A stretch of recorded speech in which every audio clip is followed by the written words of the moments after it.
tends to be, and you don't know exactly how they're going to play out. But I think that the Crew 9 mission, when it comes to it, it highlights to me safety and the importance of the mission and the balance of those two. As you all know, back in the early fall, NASA was balancing the safe return of Suni and Butch with the need to continue the mission that's been going on board the space station for 2.5 decades up there, performing research for the benefit of humanity. And so there was a decision made to send Alex and I up with a couple empty seats and integrate Butch and Suni into the crew of Crew 9. And then bring them back at the end of a long-duration spaceflight mission.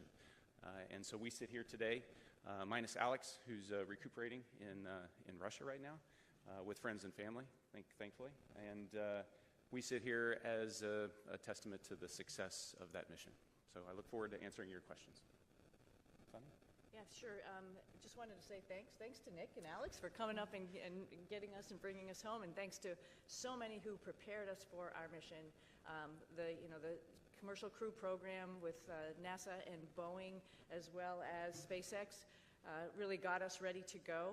All of the trainers here at Johnson Space Center, the mission control teams all over the country, in Florida to California. So throughout the whole country, as well as what we're doing now. Our teams here are getting us ready to get, rehab and get ready to take on new challenges. So, feeling good since we've been back almost 2 weeks now. Actually went out and ran 3 miles yesterday, so I will give myself a little pat on the back. Our trainers are rocking it and getting us ready to get back to help out with the new astronauts as they're getting ready for their mission. So the biggest thing I want to say was thank you. Thank you, Suni. Let me start off with an analogy, a sports analogy. This very difficult job that we take part in, it's a team sport. It encompasses organizations throughout NASA, throughout the country, coming together. The Commercial Crew Program, headquarters, the International Space Station program, working together day in and day out behind the scenes, diligently to make all of this work together. And then you couple that with a nation that comes together and it cares about the human spaceflight program and prays for us and what's taking place. It goes beyond understanding, honestly. And then this organization also is incorporated into an international organization that reaches beyond our own borders and brings in the world like no other organization on or off the planet.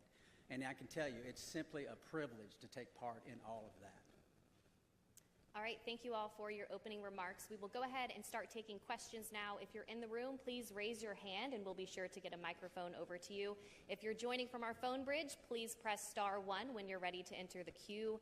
And due to the high volume of questions today that we are receiving, we ask that media start with one question, and if we have time for a second round, we'll come back around to you. We'll start here in the first row with any questions. Mark, go ahead. Mark Strassman, CBS News. Welcome back, everyone. Good to talk to all of you again. We're meeting in this auditorium for a reason. There are roughly 60 news outlets represented here, another 120 or so on the phone. Butch and Suni, have you been surprised by the continuing and intense interest in your space saga? I would have to say yes, absolutely. It's interesting. We go and launch. We knew it was a little bit unique, obviously, first time flying on a new spacecraft. So yeah, that was interesting. But then life goes on up there. And I mentioned yesterday, we pivoted and we are International Space Station crew members, and we're doing what all of our other friends in the astronaut office do, is go and work and train and do amazing science experiments up on the International Space Station. So, I think you sort of get maybe a little bit tunnel visioned in what your job is. So, do your job type of thing, right? And so you're not really aware of what else is going on down here. I hate to say that. Maybe the world doesn't revolve around us, but we revolve around the world, something like that. But, I think we were just really focused on what we were doing and trying to be part of the team and making sure we pulled our weight for the team. Of course, we heard some things, and I'll let, obviously hand this off to Butch, heard some stuff from our friends and family that people were interested and wondering what was going on and concerned about our health and all that kind of stuff while we were up there. But, we were just part of the team, doing the job, filling in wherever we could, And then knowing that there's rotational flights, and we will be coming home eventually on a rotational flight. So no, I don't think we were aware to the degree. Pretty honored and humbled by the fact of when we came home, like, wow, there are a lot of people who are interested, very thankful, very amazed that we could hopefully be one positive element to bring people together. Yeah, I don't know that there's much I could add to that. Just thankful for a nation that cares, a nation that prays, and a nation that is involved in the processes that are important to all of us. Okay, we'll take our next question here in the room. Tom, go ahead. Hi, Tom Costello with NBC News. Again, welcome back. Nice to see you all. Everybody's been thinking about you and worried about you. And I'm wondering, once you got your feet back on terra firma, what's the first thing both of you wanted to do, and were there any foods you were craving after 9+ months? Go ahead, Sonny. Oh yeah, I wanted to hug my husband and hug my dogs. And I'll say that in that order. But maybe not. No, I'm just joking. But of course, food, something that's just like for home for me, like something that is very, reminds you of home. And my father was a vegetarian, so I had a good grilled cheese sandwich when I got home. So that reminded me of him. Yeah, certainly embracing the family again, but also the opportunity, and I've already said it a couple of times, is just to say thank you to a nation that got involved in all of this. It makes it special, not just for us, but for all, I think, our nation as a whole. So thank you. All right, we'll take our next question right here in the front row. Thank you. My question's for Suni. When you first got off the plane in Houston, we saw you hug Zena Cardman, and there was a nice exchange. If you could describe what happened and your gratitude towards the crew members who stepped aside so that you'd have seats coming back. Yeah, it's a great observation, so thank you very much. Zena's awesome, Stephanie Wilson, awesome. When this whole thing was unraveling, like my heart went out because it's sort of like, wow, you're waiting for your space flight, specifically Zena, as her first flight. Like, wow, it's a little bit rough to know that you're going to be moved to a different flight. But at the same time, she is an awesome person, an awesome astronaut. She's going to get the opportunity. And, this just wasn't the right flight for her to be on at that moment in time. And so I just gave her a big, huge hug. I told her that I used her Crew 9 shirt when we were up there for a photo op, but I packed it back up real nicely and put it in her stuff. And little joking aside, I just wanted to really tell her thank you for taking one for the team. And that's what our office is about. But she needed to have that acknowledgement. Okay, we'll take one more question here in the room, and then we'll head to our phone bridge. Hi, this question is for Sunita. I'm Jeff Saperstone, by the way, from NBC in Boston. A lot of people in your hometown in Needham, they've been watching this bit by bit, every moment. Yeah, everybody at the elementary school, there was a big watch party for you when you came home. What's your message to them? They've been so anxiously awaiting for you to return. Oh, well, I'm back. First and foremost, we were always coming back, and I think people need to know that. And we're back to actually, share our story with so many people because, it's like you all mentioned, it's slightly unique, and there's some lessons learned to it. And part of that is just resilience and being able to take a turn that was unexpected and make the best of it. And I think that is the biggest thing that I want to pass down, particularly to kids who think that their life should be the straight arrow to what you want to do, and you're just going to get there. Well, sometimes it takes some turns, some rights and some lefts, and you just keep focused on your goal, and other doors might be open for you. So I think that's the biggest message. All right, we'll head to our phone bridge. Our first question there is from Marcia Dunn with the Associated Press. Welcome back, everybody. Butch, this question is for you. Where do you lay the blame for your Starliner test flight? Clearly, Starliner was not ready to fly when it did. Whom do you hold responsible for everything that happened? Thanks. That is a question that I cannot answer in a couple of comments, but I'll start with me.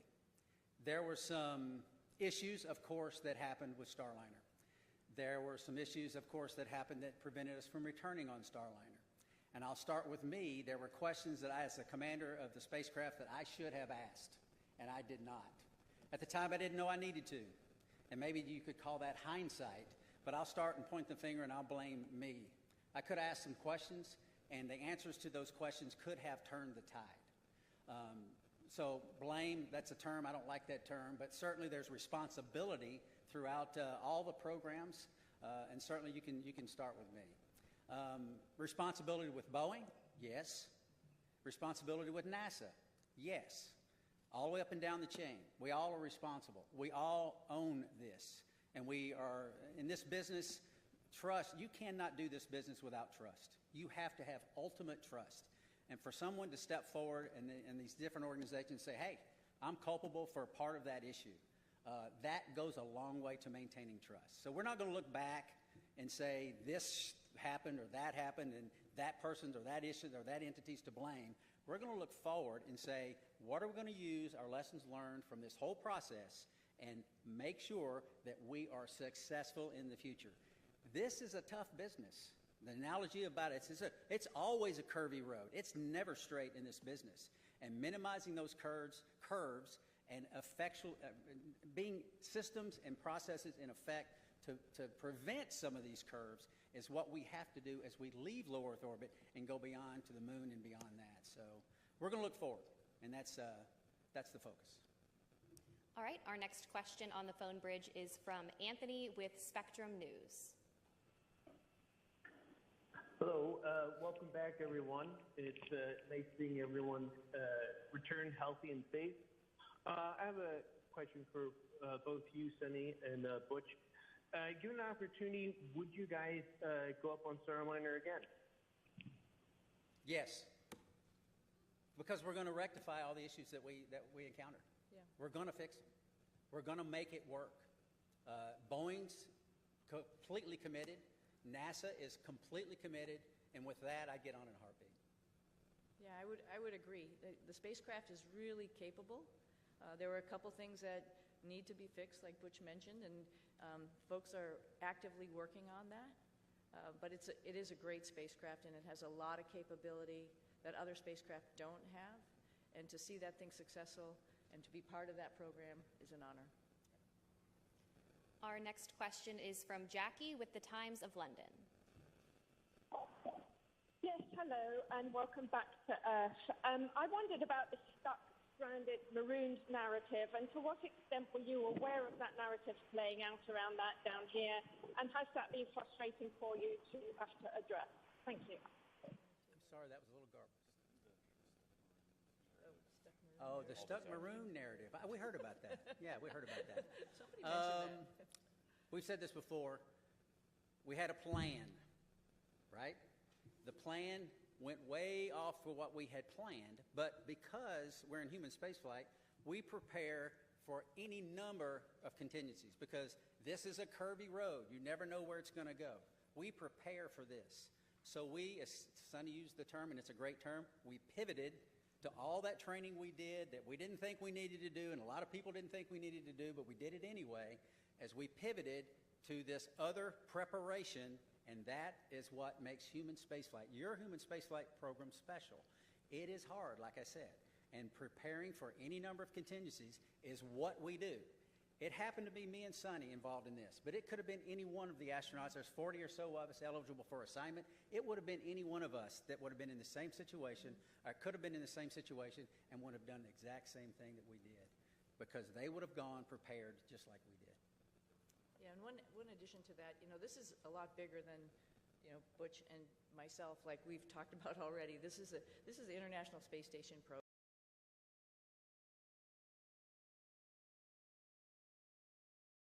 International Space Station to do all of the amazing science that we're doing up there. We recognize that, we know that, just like anybody else in the astronaut office, and we came, as Butch has mentioned before, prepared, and we were ready to do that pivot and be part of that bigger thing that's not just about us, knowing that everybody on the ground, there's a huge team of people, like I quickly mentioned in my quick thank you, but there's a huge group of people who are looking at the whole program and understanding how and what was the best time and way to get us back home. We knew that, and we were ready to wait until that decision was made, and that was fine. And I'll also add that we're grateful for people that, I don't think they were looking just at us when they make recommendations. We can do this, we can do that. They're looking what's best for the human spaceflight program, for our nation's goals. They're not looking just about Suni and Butch. And we appreciate those entities that do that and reach out and say, hey, we can do this, we can do that, we can do that. And NASA says, hey, we got a plan. We came prepared. Here's what our plan is. And we think this is the best plan because it doesn't disrupt the flow of how these missions lay out. So, and that's the one we went with. All right, we'll take our next question here in the room. Andrea, go ahead. Thank you guys for being available today. So your mission became unusually political. Given your experience, do you think other astronauts are going to get nervous that they could be caught in the middle of a political fight? And is there a point where, this starts to jeopardize safety of a mission when you start looking at all these politics that come into play? Thank you. I think Nick's got some good insight on this.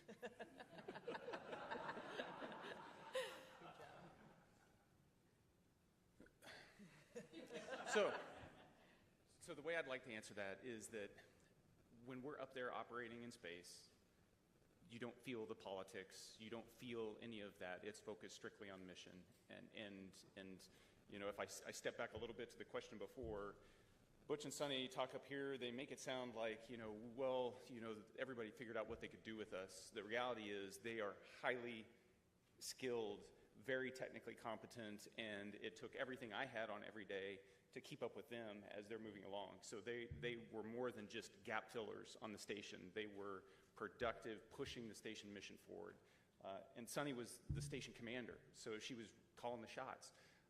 So you get in that environment, that operational environment, the politics, they don't make it up there.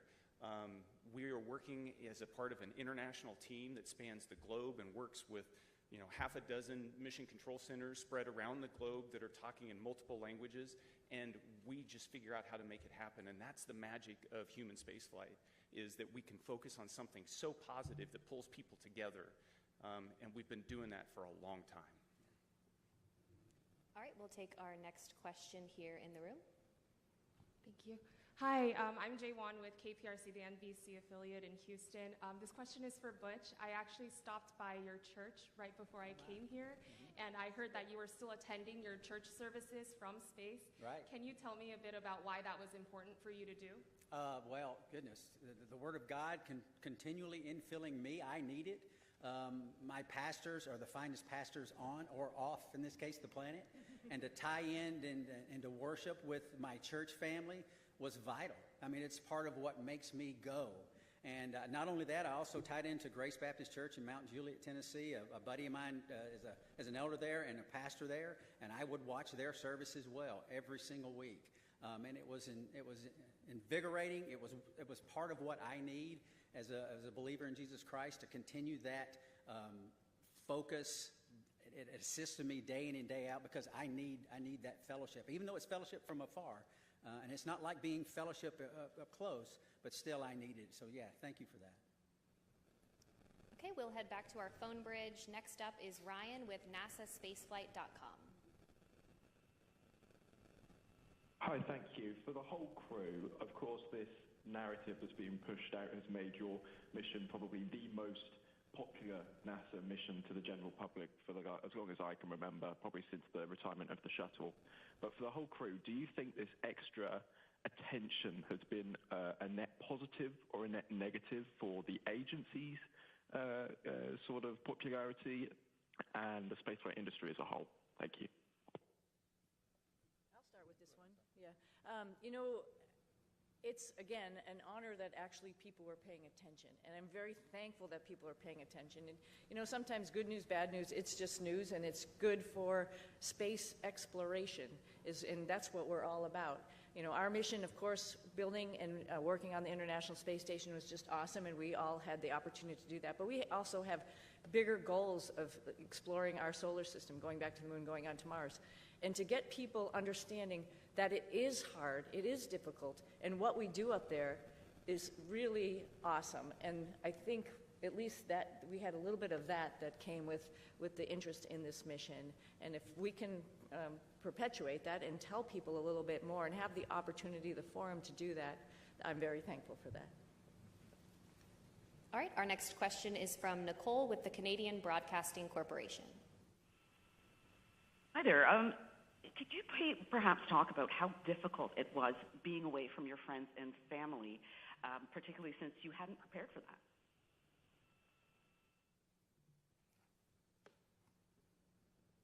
difficult. Yes, I would say it was difficult. It wasn't in the preparation, but in my family, we talk about these possibilities.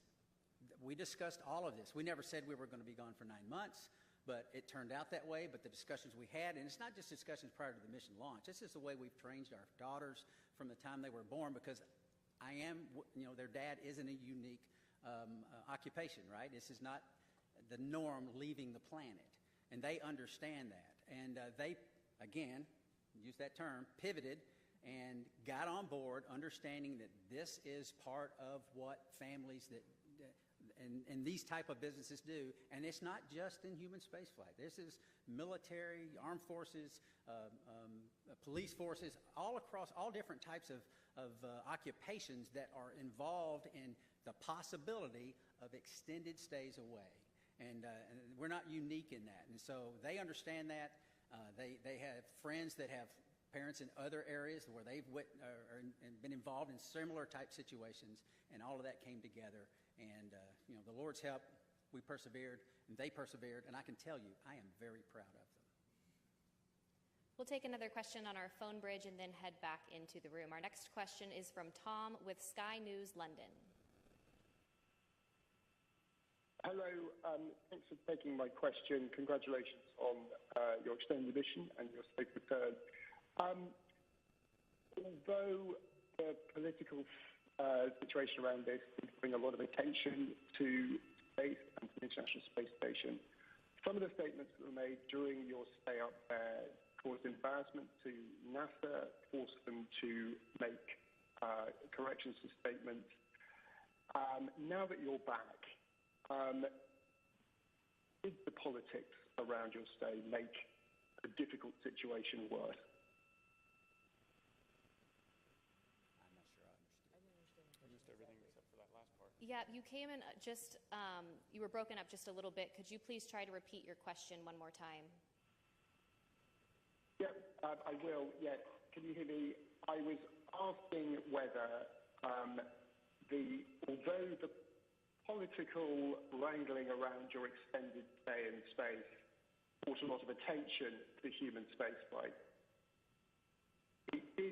some of the political statements raised caused embarrassment to NASA, forced to make denials about various things that were offered and not offered, and sometimes to your astronaut colleagues.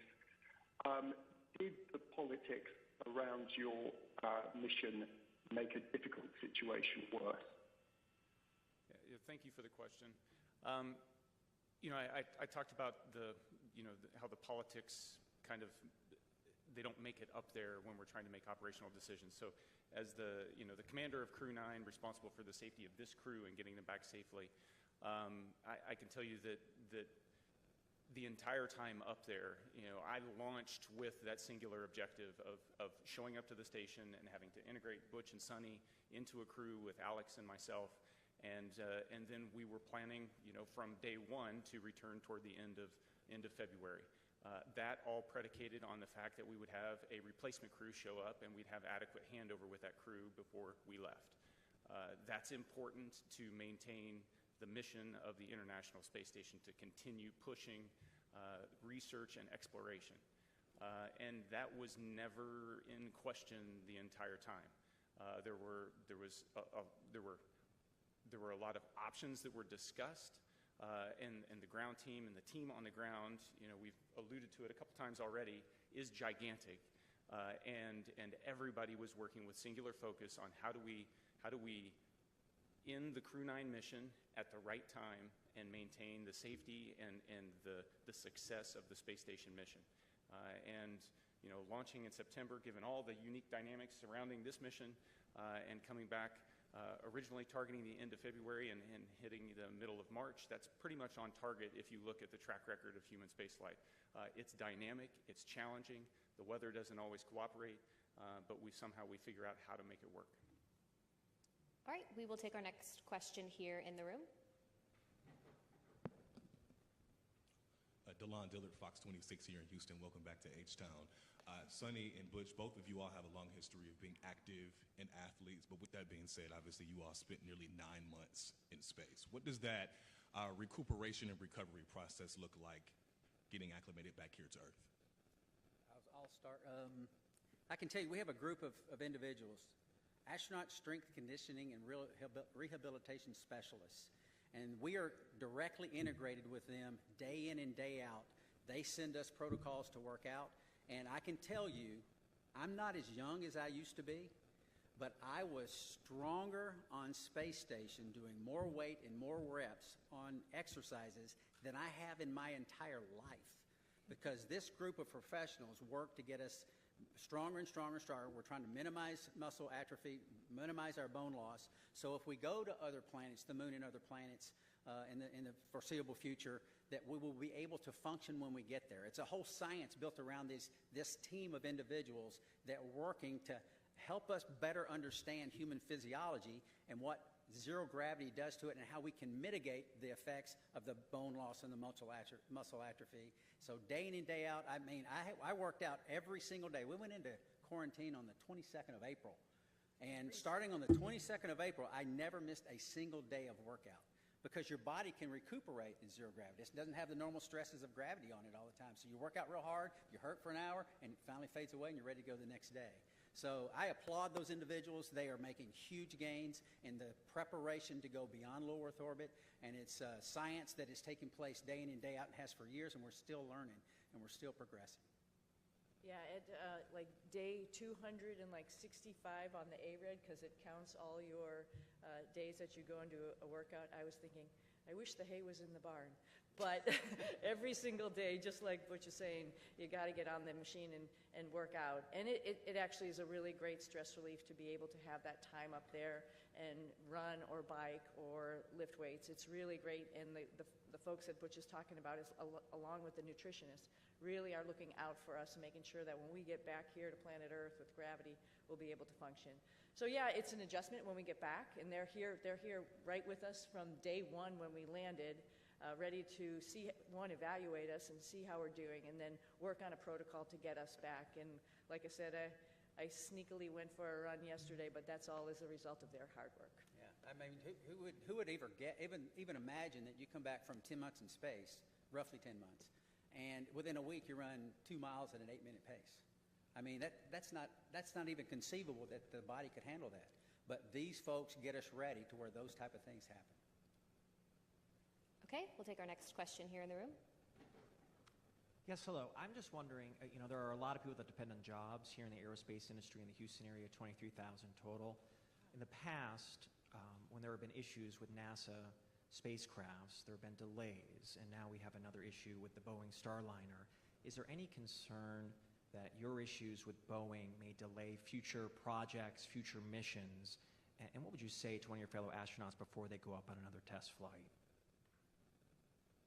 That's a great question. Yeah, it's a great question. And I think we all have alluded to it. There's lessons learned. And in jail, being held there since he was arrested several years ago for this incident. So he's got what they estimate about a year left to. Beautiful day here in Houston, Texas. So we got Ramisha Shea joining us to give us a preview of the weather and what you guys can expect for the rest of the week. But we also got to talk Final Four. The Cougs moving on here. They're going to be playing Duke. We have a preview of that. But we also want to start here today with NASA. We know that the SpaceX Crew 9, they came back to Earth here just about a week or two ago. And earlier today, they were able to speak to for the very first time in a news conference. So let's take a quick listen in here to those 3 astronauts that made their way back to Earth here just a short time ago.